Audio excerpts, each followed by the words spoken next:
এই ল সকাল সকাল সুন্দরী রমণী দূর।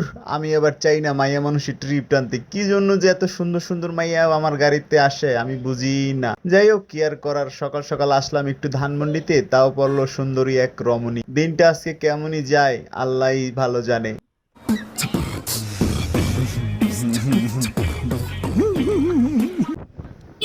যেটা হয়েছিল, ধানমন্ডি আইসা আপনার প্রায় আধা ঘন্টা ঘুরতেছি। আপু উঠছিল ধানমন্ডি থেকে, গন্তব্য ছিল 3.3 কিলোমিটার, আমাকে দিছিল প্রায় 74 টাকা।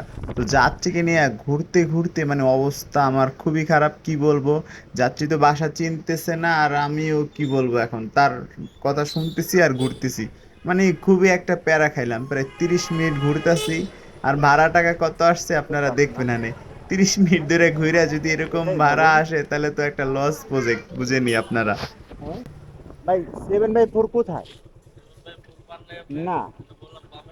হ্যাঁ, ঢুকছি। বামন গলিতে ঢুকার পরে এই ডান সাইডে যে কর্নারের বাড়িটা আছে না, হ্যাঁ, প্রথমেই।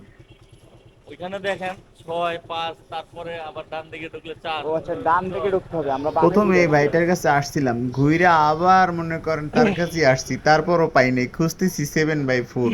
যাত্রী শুধু এটাই জানে, আর যাত্রী লোকেশন দিচ্ছে তাও ভুল, লোকেশনে আসার পরে কিন্তু ঘুরতে আসি। মানে সকাল সকাল কি যে একটা প্যারা খাইতে আসি। 5, এটাই মনে হয় না? 7/4, ব্লক বি।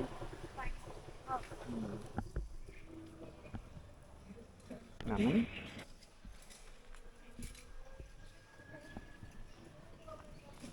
আপনি কি আবার ব্যাক করবেন? জি, ব্যাক করবেন আবার? আমার ব্যাগটা তো দেরি হবে না। বেশি দেরি হবে? দেরি হলে তো 20 মিনিট হলে বসলাম।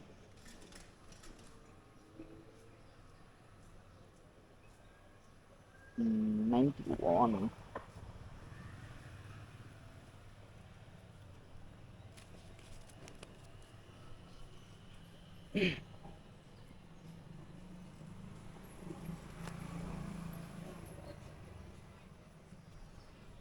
10 টাকা আছে?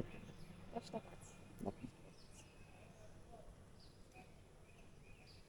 ওকে আপু, আমি নোট ব্লক করি। হ্যাঁ, আর আপনি ব্লগে আছেন, ভিডিও আপলোড দিলে প্রবলেম আছে? No problem. ফাইনালি খুঁজে পেলাম আপুর গন্তব্য ঠিকানা। আপু কোনো একটা কাজে আসছে, যাই হোক ওইটা না বলি, অনেকটা সময়ে ঘুরছি। উচিত ছিল আপুর আমাকে একটু ভাড়া টাকা বাড়িয়ে দেওয়ার, ভাড়াও বেশি বাড়ে নাই, 92 টাকা হয়েছিল, সেখান থেকে আবার সে 10 টাকা নিয়ে গেল। এটা দেখে আমার হাসি পেলো। এলো অবস্থা। ভিডিওটা ভালো লাগলে অবশ্যই একটা লাইক দিবেন। দেখা হচ্ছে পরবর্তী ভিডিওতে, সে পর্যন্ত সবাই ভালো থাকবেন, আল্লাহ হাফেজ।